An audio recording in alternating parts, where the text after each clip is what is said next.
Afghanistan versus India के test का आज दूसरा दिन है और अभी लंच हो चुका है और ये एक बहुत शानदार टेस्ट देखने को हमें मिला है। दो भारतीय बल्लेबाज केएल राहुल और शुभमन गिल ने सेंचुरी मारी। शुभमन गिल 126 में जरूर आउट हो गए, लेकिन उनके साथ देने वाले पंत की शानदार बैटिंग हमें देखने को मिली है।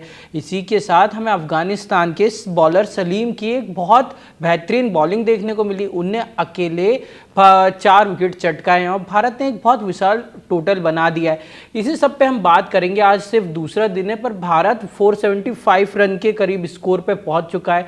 नमस्कार, मैं हूं यथार्थ, मेरे साथ हैं भास्कर। भास्कर से हम पूछेंगे कि ये स्कोर अब क्या आपको लगता है भास्कर, ये 500 पार जाएगा और ये बैटिंग अभी चलेगी या आप डिक्लेयर कर अफगानिस्तान को बुलाएंगे? क्या आपको लगता है इस वक्त? आज के दिन की शुरुआत अगर हम बात करें तो दूसरे दिन का आज पहला सेशन खत्म हो चुका है, लंच हो चुका है और जो शुरुआत रही है वो अफगानिस्तान के हिसाब से बहुत ही अच्छी रही है। आज पहले सेशन में 107 रन बनाए हैं इंडिया ने, तो दूसरी तरफ 3 विकेट झटके हैं और अभी तक जो 2 दिन का खेल हुआ था उनमें सबसे बेस्ट सेशन जो है वो गया है अफगानिस्तान के लिए और 6 विकेट गिर चुके हैं, 475 रन बना चुके हैं टीम इंडिया। लेकिन अभी नहीं चाहेगी, मुझे लगता है कम से कम एक सेशन और खेलेगी टीम इंडिया और 550 से ज़्यादा स्कोर करके ही वो डिक्लेयर करने की कोशिश करेंगे, क्योंकि वो चाहेंगे कि हमें दोबारा बल्लेबाजी करने का मौका ना आए और जो 550 का स्कोर है उसी के भीतर हम अफगानिस्तान की टीम को ढेर कर दें। तो मुझे लगता है कि 550 के बाद ही सोचेगी टीम मैनेजमेंट कि हम डिक्लेयर करते हैं। लेकिन आज का जो सेशन रहा है उसमें 2 विकेट अहम विकेट गिरे हैं, उसमें शुभमन गिल और ऋषभ पंत का विकेट है। शुभमन गिल ने कल ही शतक लगाया था और आज 126 रन पे आउट हो गए। अच्छी लय में नज़र आ रहे थे पहली सेशन में, लेकिन जिस तरीके से सलीम की बात की आपने, उन्होंने गेंदबाजी की और दूसरा दिन है, इतनी ओवर गेंदबाजी करने के बाद भी उनकी जो पेस है वो 140-145 के आसपास देखने को मिल रही है। तो दिखा रहा है कि अफगानिस्तान के खिलाड़ी हार नहीं मान रहे हैं। इतनी गर्मी है मुल्लापुर में, उसके बावजूद डटे हुए हैं। और दूसरी तरफ ऋषभ पंत की बात करें, 81 रन पे आउट हुए, शतक से चूक गए अपना, और अगर शतक लगाते तो तीसरे खिलाड़ी बन जाते इस टेस्ट में शतक लगाने वाले। जैसे आपने कहा भी कि केएल राहुल और शुभमन गिल पहले ही शतक लगा चुके हैं।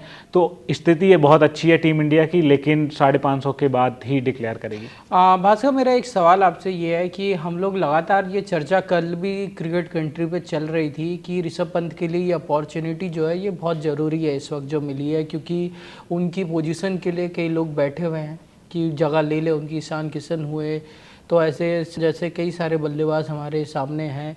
तो आज वो सेंचुरी तो नहीं मार पाए पर एक अच्छा स्कोर मार पाए हैं, पर क्या ये काफ़ी होगा?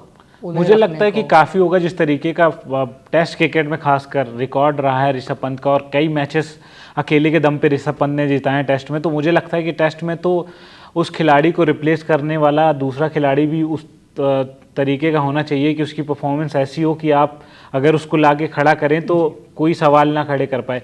तो मुझे लगता है कि बहुत मुश्किल है ऋषभ पंत का टेस्ट में रिप्लेसमेंट। लेकिन आज उनके पास मौका था सेंचुरी लगाने का, लेकिन हमने कई बार देखा है कि अपने वो छक्के मारने के तरफ जाते हैं और अपना विकेट थ्रो करके चले जाते हैं। कल के दिन हमने देखा था कि काफ़ी संभल कर बल्लेबाजी कर रहे थे ऋषभ पंत और डिफरेंट रोल में नज़र आ रहे थे। ऐसा लग रहा था कि हम दूसरे ऋषभ पंत को देख रहे हैं खेलते हुए जिसके हम आदी नहीं हैं।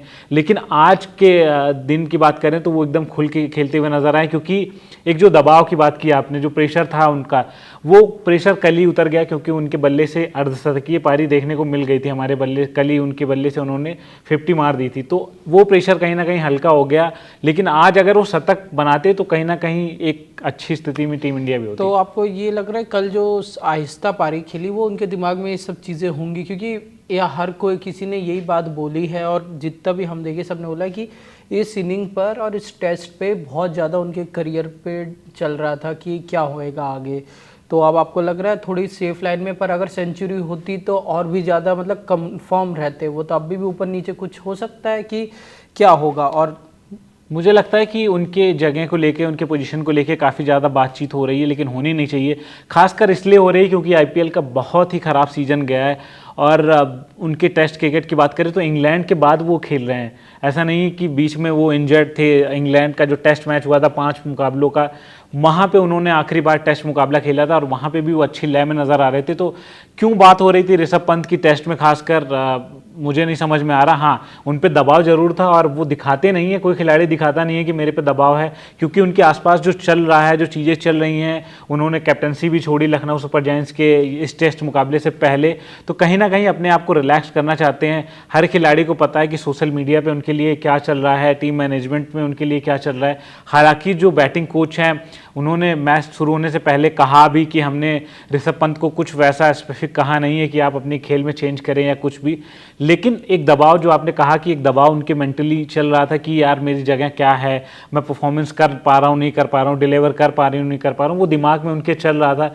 जिसकी वजह से हमने कल देखा कि उनके खेल में काफ़ी चेंजेस देखने को मिले, काफ़ी डिफेंसिव नज़र आए हमें ऋषभ पंत। तो मुझे लगता है कि उनके दिमाग में भी सारी चीज़ें चल रही हैं। भास्कर, ये तो बात रही ऋषभ पंत की। मैं बस आखिरी सवाल आपसे ये पूछना चाहता हूँ कि टीम इंडिया में इस वक्त जो खेल रही है उसमें और कौन कौन से ऐसे खिलाड़ी हैं जो आज के मैच में प्रेशर होंगे और उन पे एक वो होगा बिल्डअप करना, बॉलर्स की बात करें या बैट्समैन की, अभी कि हमें एक अच्छा परफॉर्मेंस देना है ताकि हम फ्यूचर टेस्ट मैचेस और टीम के लिए कंसिडर करते रहा जाए हमें? मुझे लगता है कि प्रसिद्ध कृष्णा पे भी प्रेशर होगा, क्योंकि बहुत ही अच्छा नहीं गया है उनका अभी तक का जो क्रिकेटिंग जर्नी रही है टेस्ट क्रिकेट में खासकर। तो मुझे लगता है कि प्रसिद्ध कृष्णा पे भी काफ़ी ज़्यादा प्रेशर होगा, क्योंकि जब हम इसके बाद न्यूजीलैंड के खिलाफ खेलेंगे टेस्ट सीरीज और उसमें भी काफ़ी ज़्यादा टाइम है, तो उस टाइम जसप्रीत बुमराह भी हमारे प्लेइंग 11 में आ सकते हैं। आकाशदीप जो कि इंजर्ड हैं वो भी काफ़ी ज़्यादा कंसीडर्ड हैं, वो भी आ सकते हैं। तो मुझे लगता है कि प्रसिद्ध कृष्णा पे ऊपर काफ़ी दबाव होगा।